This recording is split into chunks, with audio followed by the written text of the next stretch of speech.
굿모닝 배승입니다. 4부를 시작합니다. 수요일 정치권의 속사정을 모두 풀어내는 정치 비하인드 서정욱 변호사, 박원석 전 의원 두 분 나오셨습니다. 아침부터 기분이 좋으신 것 같아요. 약을 안 먹었나 봐요. 왜 이러죠? 예, 정신을 차리겠습니다. 네.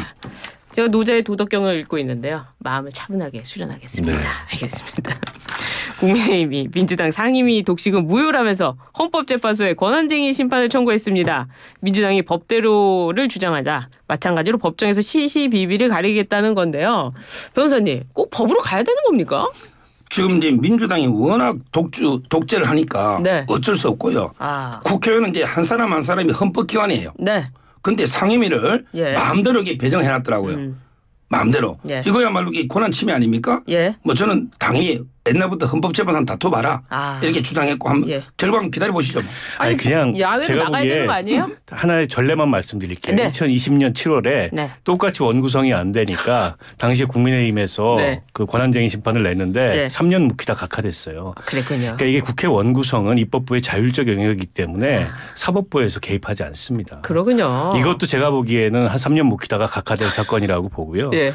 추경호 원내대표가 뭐 할 게 없으니까 할 수 있는 걸 다 해본다, 이거라도 한다라는 일종의 이제 알리바이성 대응을 하는 건데, 이렇게 자꾸 이제 그 국회가 네. 뭔가 정치력을 발휘해서 해결해야 될 문제를 사법부로 가져가는 걸 별로 바람직하지 않고 실효성도 없어요. 그러네요. 네. 아니 진짜 이거 뭐죠? 삭발하고 단식하고 천막 치고 막 국민의힘도 뭐 그런 걸 보여줘야 되는 거 아닙니까? 이거 뭐 간다고 국민들이 관심이 있나요? 그렇긴 한데 좀 더 좀 강한 투쟁이 필요하긴 하죠. 전면 보이콧하고요. 그다음에 그 장차관들은요. 아니 국회 출석할 이유가 없다 저는 봐요. 아니, 전면 야당이에요? 여당이라고요. 야당이에요. 지금 야당이면 그렇게 해도 되는데 국정을 책임지고 있는 여당이 무슨 천막치고 삭발하고 무슨 단식을 하고 그래요. 국회에서 야당 아닙니까? 아니 국회에서 야당이어도 행정부를 책임지고 있는 여당인데 그럼 대통령의 국정운영의 성과를 그 함께 내야 되잖아요. 여당이. 그렇죠. 그러면 지금 남은 7개 상임이라도 일단 들고서 원내에 들어가서 정치력을 발휘해야 되는데 그게 아니고 장외투쟁을 하자 그러면은 그거는 국정 책임지는 여당의 태도가 아니죠. 근데 예전에 민주당이 꼬마 민주당 해가지고 80 몇 석으로도 국정 운영을 하지 않았습니까? 국민의힘은 정치력이 없는 겁니까? 뭡니까? 그러니까요. 결국은 이제 그 숫자가 물론 중요하겠지만 숫자가 다는 아니에요. 네. 중요한 거는 이제 그 국민의 지지거든요. 네. 지금 민주당이 독식을 하고 알짜 11개를 나머지 7개를 던져주면서 먹으려면 먹고 아니면 우리 다 먹게 이러고 있잖아요. 네. 거기에 덜서 7개를 받아 먹으면요. 애완견보다 더 못한 거죠. 그렇군요. 요새 애완견은 유행이니까 더 못한 거죠. 더 못한 거네요. 민주당이 단독으로 가방위에서 방송 3법을 통과했습니다. 이 방송 3법 민주당이 바로 통과를 시켰는데 어떻게 보십니까? 일단 굉장히 속전속결을 하고 있는 것 같아요. 이게 대통령이 한번 거부권을 행사했던 법안이지 않습니까? 제2호. 그리고 이제 방송 3법의 내용을 청취자들 중에도 잘 모르시는 분들이 계실 텐데 많죠. 이게 이제 방송법, 그다음에 방송문화진흥회법, 그리고 한국교육방송법. 그러니까 KBS, MBC, EBS에 각각의 이제 이 지배구조와 관련된 법이고 지금은 이사회 숫자가 각각 공영방송들이 다 다르게 돼 있어요. 어디는 11명, 어디는 9명. 그렇군요. 그래서 이사회 숫자를 좀 통일시키고 그리고 지금 이사를 선임할 때 여야 간에 몇 대 몇으로 하느냐 이게 법에 정해지지 않고 그냥 관례거든요. 관례도 또 다 달라요. 예를 들어서 뭐 KBS 같은 경우에는 뭐 7대 몇. 또 이 MBC 같은 경우도 뭐 7대 몇 이런 식으로 여야가 나눠져 있는데 그건 이제 관례고 그래서 법에 이걸 좀 명확히 하자. 그리고 이사 숫자를 늘리고 그 이사회에서 사장 그 선임을 하거든요.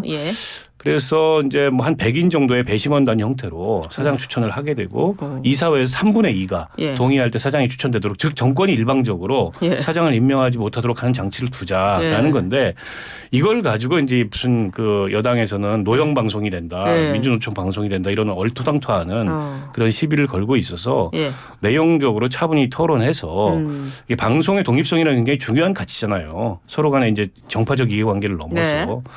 그런 걸 보장할 수 있는 방향으로 법이 만들어졌으면 좋겠습니다. 그래요? 근데 그렇습니까? 이렇게 좋은 법이면 문재인 대통령 때 자기들이 일당일 때 왜 그때 안 했습니까? 이렇게 좋은 법이면 그때 했어야죠. 문재인 대통령은 다 본인이 사장 임명해놓고 이제 윤석열 대통령이 MBC 사장 임명하려니까 막기 위해서 이런 법을 발의하고 있고요. 이렇게 되면요. 영원히 진보 좌파 진영이요. 아마 사장을 독식할 겁니다. 왜 그러냐면 이게 학계나 이미 그 시민단체가 상당히 방송 쪽이 기울어진 운동장이에요. 진보 좌파 쪽으로. 따라서 이러다면 대대손손 아마 진보 좌파가 방송을 장악하는 따라서 이 법은 막아야 되고 아마 거부권 행사하면 제요하면 하면 국민의힘이 의원들도 이걸 다 반대하거든요. 통과하기 힘들 거예요. 그렇군요. 그러니까 문재인 정부 때 민주당이 이 법을 통과시키지 않은 것 그러니까 일종의 내로남불이죠. 지금 와서 보기에. 그러니까 정권 교체된 거예요. 그러니까 그리고 뭐 예를 들어서 학계나 시민사회단체가 영원히 이 좌파들에 의해 장악될 거다. 그러면 궁극적으로 봤을 때 보수는 정치적으로 소수파의 위치를 벗어나지 못하게 된다는 걸 자인하는 거예요. 왜 그런 얘기를 하냔 말이죠. 그래서 저는 이게 그렇다 그래서 뭐 PD연합회나 기자협회나 이런 데가 무슨 민주노총 산하에 민주노총 영향을 받는 단체다. 기관이다. 이렇게 보는 거는 대단한 저는 그 단체들에 대한 그 정치적인 딱지를 붙이는 거라고 보고요. 현업단체입니다. 그리고 당사자 단체고요. 이제 그런 단체들이 어떤 이 공영방송의 이 공정성이나 독립성을 위해서 목소리를 내고 역할을 할 수 있도록 만들자는 게 이 법의 취지인데 이걸 마치 무슨 윤 대통령의 그 MBC 사장 임명권을 그러면 지금 KBS처럼 똑같이 하겠다는 겁니까? MBC도 똑같은 방식으로 공영방송 장악하고 방송의 전문가도 아닌 검찰 출입 기자 출신 데려다가 사장 시켜가지고 이렇게 엉망진창으로 만들겠다는 거예요? 저 그냥 만약에 이 공영방송 자체를 민영방송으로 바꾸고요. 또 뭐 KBS는 일리가 있으니까 KBS 하나만 있으면 되고 또 국회 TV, KTV 이런 공영방송들이 있는데 굳이 뭐 KBS, EBS, MBC까지 공영방송으로 할 필요가 있습니까? 그럴까요? 그렇다면 이게 아예 저는 민영화 시켜버린다든지 지금 애매하게 중공영 형태로 좀 돼 있잖아요. 근데 뭐 MBC가 워낙 덩치가 크니까 어느 기업이 살지는 모르지만 앞으로 이 전체적인 방송 개혁도 대개혁도 필요하다 봐요. 방송 대개혁이 필요하다. 뭐 단순히 이게 뭐 사장 논의만 있는 건 아닌 것 같다라는 말씀이시네요. 이재명 대표가 또 검찰의 애완견이라는 발언을 했습니다. 학계와 언론계에서 사용하는 용어다. 손석희는 되고 나는 안 되냐 이렇게 발언을 했는데요. 어떻게 보십니까? 손석희 전 사장은 제1야당의 대표도 아니고 대권 주자도 아닙니다. 언론인으로서 언론을 비판한 거예요.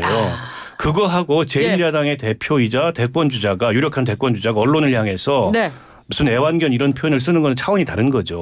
그러니까 이 해명은 해명이 아니에요. 그러니까 저는 이 문제를 자꾸 확전하지 말고 그냥 내가 어쨌든 발언을 하다 보니까 특정 언론의 문제를 마치 전체인 것처럼 오해 살 수 있도록 발언을 했다 하고 넘어가야 됩니다. 저는 예를 들어서 검찰이 주는 정보를 가지고 받아쓰기 하는 언론들 분명히 있어요. 그에 대해서 비판적인 평가를 할 수 있습니다. 근데 그조차도 제1야당 대표가 무슨 이 검찰의 애완견 이런 식으로 표현하는 건 일종의 입틀막이 될 수 있기 때문에 부적절한데 이걸 자꾸 당내에서 확전을 하고 있어요. 뭐 기레기 얘기도 나오고. 애완견이라는 표현은 높여줬다. 양문석 의원. 저는 어제 이재명 대표가 SNS에 이걸 썼다고 하는데 아니 손석희 사장이나 학계나 언론계에 있는 분들은 제1야당의 대표나 권력자가 아닙니다. 그 본인의 위치를 착각하고 이런 말씀을 계속하면 안 되죠. 뭐 다급함의 표현일까요? 뭘까요? 제가 찾아보니까요. 손석희 대표는 이제 일부 언론. 그런데 이재명 대표는 그냥 모든 언론을 다 지칭해 버렸잖아요. 이게 차이가 있고 제가 기자들이 가장 붕괴하는 게 정권의 애완견이라면 좀 나아. 근데 검찰의 애완견 이게 더 모욕적이라는 거예요. 검찰한테 정권의 애완견은 뭐가 나요? 정권은 이게 폭이 넓으니까 그런데 검찰 조직은 비판하는데 그게 애완견이다. 그렇죠. 정권은 좌우가 있으니까. 그러니까요. 차라리 정권의 애완견은 넓기라도 한데. 그러니까 검찰은 하나 아니냐. 이 말에 더 붕괴합니다. 검찰을 자기들은 비판하고 다 분석했었는데 기자들도 자존심이 있고. 제가 봐도 이 검찰의 애완견 이거는 언론을 더구나 모든 언론을 이거는 명백한 이게 잘못입니다. 차라리 법원의 애완견. 법원은 판결이 많잖아요. 검찰을 제일 비판하는데 언론들이 그게 애완견이 하니까 제일 분노하는 거예요. 그렇게 되는군요. 근데 뭐 친명계들이 나서가지고 여기다가 기레기란 표현도 아깝다 막 이런 식으로 여기 뭐 노종면 의원도 가세를 했던데요. 그러니까 저는 언론인 출신의 민주당 의원들이 이제 그런 방식으로 이 문제를 쉴드치고 거들기 하는데 네. 사실 그게 그 국민들이나 여론에서 보기에는 그게 쉴드가 안 돼요.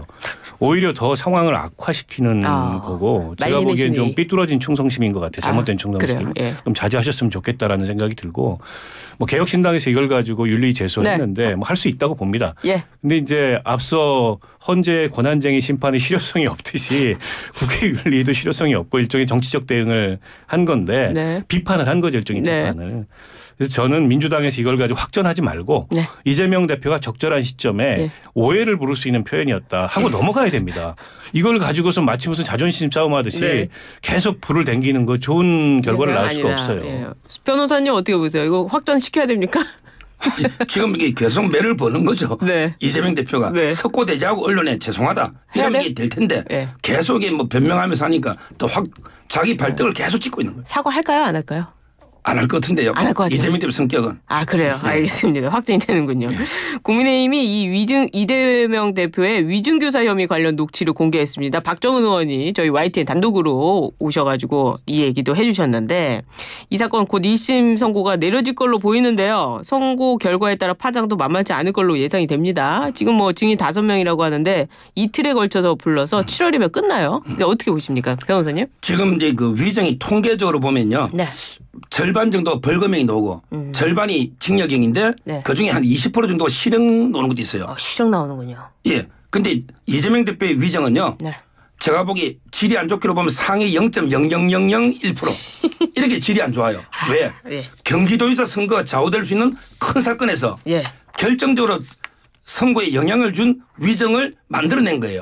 이거 아니었으면 이게 결과가 그때 날아갔어요. 아 그때 날아갔다. 그리고 그때 김진성 씨가 백현동 사업을 하고 있어 김현섭 씨하고. 맞아요. 이 말이 지휘감독을 받잖아요. 네. 그래서 저는 모든 걸 종합해 보면 반성도 안 하잖아요. 네. 그리고 어제 녹취록 보면 들은 걸로 해주지. 실제 자기는 모르잖아요. 캠프에 네. 나가 있었으니까.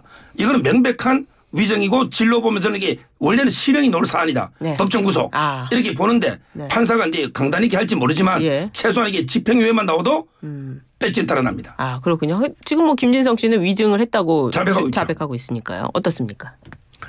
저는 서정욱 변호사의 네. 정치적 사건에 대한 법률가로서의 견해를 사실 좀 의심해요.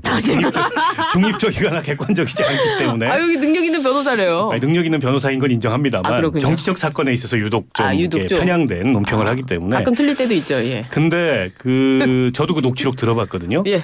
그러니까 저는 법률 전문가가 아닙니다. 근데 법률 전문가가 아닌 일반인이 듣기에도 걸렸던 대목이 뭐냐면 변론 요지서를 보내겠다.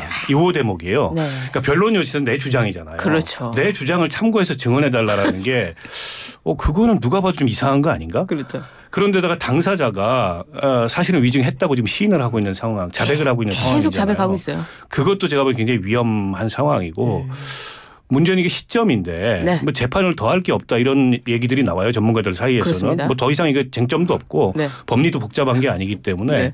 근데 1심에서 만약에 위증교사 혐의가 인정이 돼서 네. 어떤 그 형이 나온다라고 하면 이재명 대표 사법 리스크가 지금보다 한층 커지겠죠. 예. 그러니까 이번에 그 녹취록도 대충 내용은 알려져 있었어요. 예. 알려져 있었는데 육성을 들으니까 조금 느낌이 다르잖아요. 그렇죠. 그런 면에서 이게 여론에도 영향을 좀 미치지 않을까 싶어요. 아 그렇죠. 그런데 저하고 분석이 똑같은데 뭐 다르다. 똑같잖아요 지금 저하고. 아니 그거 이거 똑같네요. 0.1% 중에 0.1% 최악이다 이런 평가는. 거기까지는 아니었다. 주관적인 평가잖아요. 아 그래요. 네. 거기까지는 아니었다. 뭐 변호사님 이제 예측도 한번 더 해주신다면 대법원 선고까지 나오는 거 기다려야 될까요? 대법원 이제 그 모든 정의는 1심에서 다 하잖아요. 네. 이번에도 KBS 직원들 필요 없는 정인이 5명 있거든요. 네. 따라서 항소심은 정인이 필요 없잖아요. 그렇죠. 대법원도 마찬가지고요. 저는 위정교사든 아니면 이제 선거법이든 네. 항소심하고 대법원은 일사천리로 될 것 같아요. 금방금방 될 거다. 알겠습니다. 이번에 국민의힘 소식으로 넘어가 보도록 하겠습니다. 국민의힘 전당대회 이제 불이 붙나 봅니다. 국민들이 이렇게 많은 관심이 있나 싶기도 한데 어대한 분위기가 형성되면서 한동훈 전 비대위원장을 향한 견제가 본격적으로 시작이 되고 있습니다. 나경원 의원 벌써 뭐 출마 선언을 한다고 하는데요. 친윤계에서는 한 전 위원장의 대항마로 나경원 의원을 민다 이런 관측이 나옵니다. 어떻게 보십니까? 제가 보기에 국민의힘 전당대회는 한 단어로 하면요. 네. 의대윤입니다. 대윤. 뭐 윤상현 의원이 된다는 게 아니고. 윤이 아니군요. 윤석열입니다. 윤석열 대통령과의 관계를 어떻게 하느냐. 예. 여기에 좌우돼요. 예. 제가 만나본 대다수 보수의 그 어르신들 있잖아요. 네. 윤석열 정권 성공을 제일 위에 놓습니다. 한동훈 위원장이 만약에 적극적으로 반윤 나가면서 윤 대통령을 공격한다거나 네. 최상병 특검을 찬성한다거나 예. 김건희 여사 뭐 국민의 눈높이가 어쩌고저쩌고 하면서 예. 수사 찬성한다거나 예. 이러면 이게 강한 역풍이 불 수가 있어요. 따라서 이제 윤석열 대통령과 어떤 원만한 원팀 관계를 유지하느냐 네. 여기에 한 위원장의 운명도 달려있다 봅니다. 따라서 이제 그 결국 의대윤 네. 윤석열 대통령과 어떤 관계를 하느냐 예. 여기에 좌우된다 저는 이래 봅니다. 어떻습니까? 심각하게 보고 계신데요. 아니 뭐 이미 실패했는데 윤석열 대통령의 성공을 바란다는 게 이게 아니 3년 남지 않았어요. 여름인데 안 더웠으면 좋겠다 이런 얘기하고 비슷한 것 같은데. 아니 3년이 남았잖아요. 시간만 3년 남았지. 예. 이게 이제 반전의 가능성이 없어요. 그리고 스스로 반전하고자 하는 의지도 없고 제가 보기에는. 예. 그래서 어대한 분위기가 왜 형성되는지를 봐야 됩니다. 이거는 네. 권력의 균형추가 미래 권력을 향해서 움직이기 시작한 거예요. 더 이상 이 정권으로서는 안 되겠다. 예. 이번 총선 결과까지 보고 났더니 그렇기 때문에 총선 패배의 책임이 있음에도 불구하고 예. 현재 보수 진영 내에서 가장 유력해 보이는 한동훈 비대위원장으로 이 국민의힘 지지층에 네. 여론이 쏠리는 거거든요. 예. 그래서 저거를 돌이키기가 쉽지 않을 거예요. 그리고 제가 몇 차례 말씀드렸었는데 다른 방송에서도 그 한동훈 비대위원장이 조금 다른 게 기존의 네. 다른 보수 진영의 주자들하고 개인 팬덤이 형성이 돼 있어요. 엄청나요? 이게 이제 박근혜 전 대통령 이후로 별로 없었던 현상이거든요. 그렇습니다. 그게 굉장히 견고해요. 그렇죠. 그래서 제가 보기에는 물론 네. 상처도 받을 거예요 본인도. 왜냐하면 대통령하고 관계 설정이 애매해요 지금. 예. 완전히 뭐 선을 긋기도 그렇고 그렇다고 뭐 대통령 따라다니기도 그렇고. 네. 때문에 본인이 어떤 포지셔닝, 어떤 예. 메시지 이걸 가지고 전당대회에 나오냐가 중요합니다. 아직은 무슨 그냥 뭐 2조 심판론의 연장선 비스무리한 메시지만 내고 있는데 그런 걸로는 안 돼요. 그런 걸로는 보수 혁신이나 정권 재창출 이런 거 안 될 거고 그건 이제 철저히 개인의 능력일 텐데 혹은 개인의 비전이고 뭐 지켜보겠습니다만 그러나 뭐 친윤 뭐 의원들이나 네. 혹은 용산이 지난번처럼 개입해가지고 예. 전당대회 흐름을 바꾸겠다. 내지는 자신들이 원하는 후보를 세우겠다. 그건 안 될 겁니다. 근데 정성국 의원이라고 한동훈 위원장이 영입한 1호 의원이 있어요. 아주 찐 한으로 불리는데 이분이 오늘 인터뷰에서 한동훈 전 비대위원장이 당대표가 되면 대통령실과 동반자적인 관계로 아주 견고하게 갈 것이다. 이렇게 얘기를 했거든요. 대통령실이 그럴 생각이 별로 없어 보이던데. 그리고 또 당대표 하고 나서 대선도 할 거다. 이렇게 또 얘기를 했어요. 아니 뭐 그렇겠죠. 당연히. 당대표 나오는 게 대선 뭐 안 보고 나오겠어요. 그런가요? 네. 그래서 그거는 네. 쉽지 않을 겁니다. 대통령실과 한동훈 비대위원장과의 관계는 당대표가 되든 혹은 당대표까지 되는 과정에서 굉장히 쉽지 않은 진통들이 있을 것 같아요. 그래요. 어떻습니까? 뭐 이제 그건 추상적인 거고 네. 원팀이나 동반자는 네. 아마 이제 구체적인 질문에 답을 해야 될 상황이 올 수 있어요. 한 위원장이. 네, 그렇죠. 대표적으로 이제 아까 말했지만 총선 공천 실패 문제. 특히 비례 공천 있잖아요. 예. 비례 공천 솔직히 개판 친 거 맞잖아요. 개판. 솔직히 이런 표현이 이런 표현이 괜찮습니까? 근데 잘못됐잖아요. 개판이란 표현.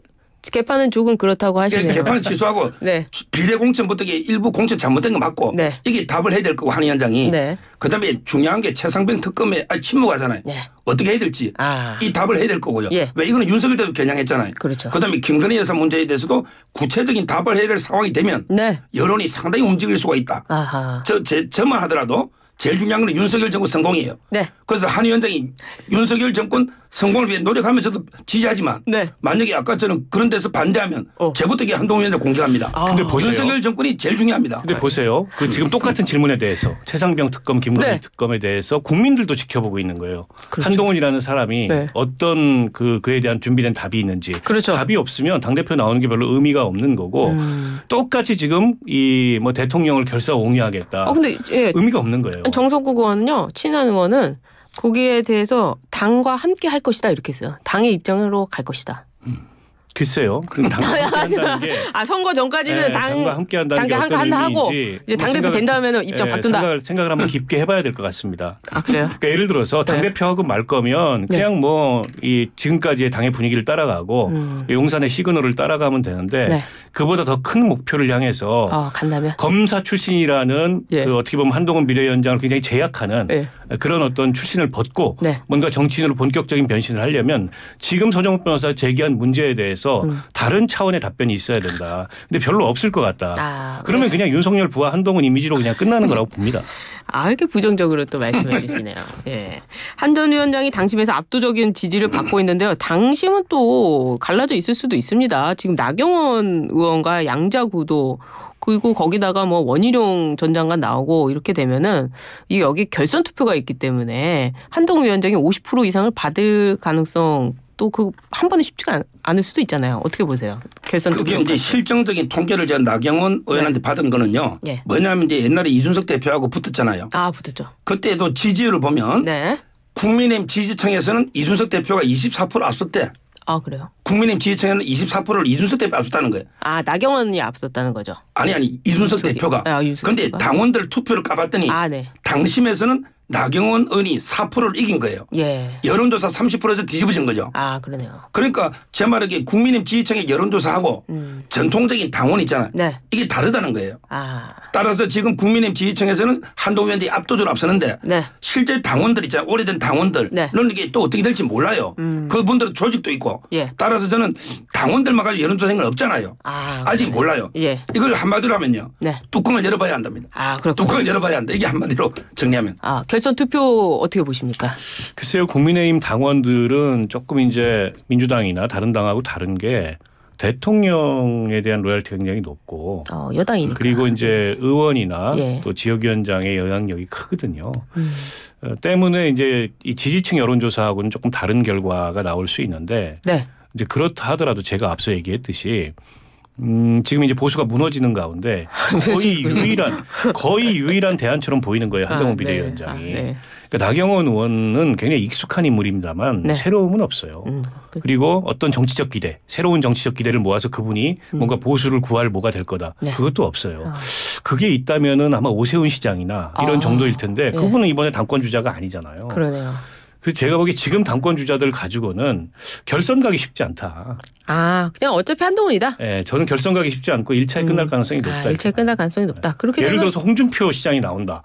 뭐 예를 들어서 오세훈 시장이 나온다. 그러면 얘기가 달라지겠죠. 그런 게 아니잖아요. 그런 게 아니기 때문에 나경원 의원으로는 일단 나경원, 윤상현 이런 분들은 대권 주자가 아니에요. 근데 대권 주자인 안철수 의원은 안 나오시겠다고 얘기했고. 그렇죠. 그 차이가 굉장히 큽니다. 이번 국민의힘 전당대회가 특이하게 앞으로 향후 2년이 선거가 없는데 마치 차기 대선 주자를 뽑는 듯한 선거처럼. 왜냐하면 그만큼 지금 다급한 거예요. 우리 중에 제일 센 사람이 돼야 된다.